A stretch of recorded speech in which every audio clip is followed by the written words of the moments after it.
かの戦争で広島に原子爆弾が落とされた時、一番初めに生えてきたのが杉菜だと言われています。杉菜は別名地獄草とも言われ、とてつもなく生命力が強い雑草としても知られています。取っても取っても生えてくる厄介な雑草というイメージもあるかもしれませんが、実は古来からその薬効が知られ、様々なところで活用されてきました。杉菜にはミネラルやケイ素が豊富で、あらゆる病気の予防改善はもちろん、髪の毛を強く太くし、白髪予防になると言われています。イギリスでは古くからヘアリンスとしても使われてきました。今回はそんな杉菜でヘアリンスを作ってみました。材料は杉菜8本ぐらい、水2カップです。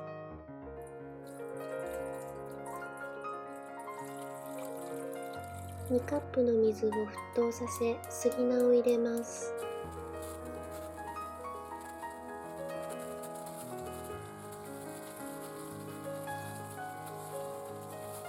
沸騰後、しばらく煮たら火を止めます。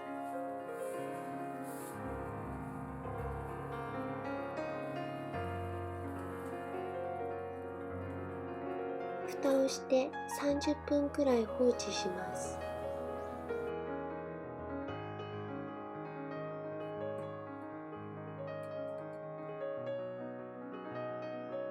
ざる、ボウルなどでこします。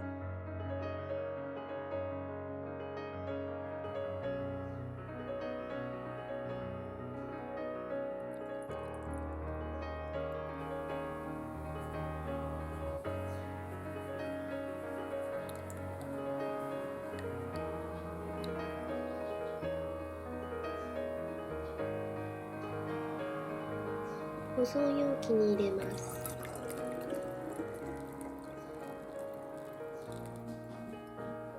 杉菜リンスの出来上がりです。普段使うシャンプーなどを適量手に取り、杉菜リンスを混ぜて髪を洗います。毛根に成分が届くように頭皮をマッサージします。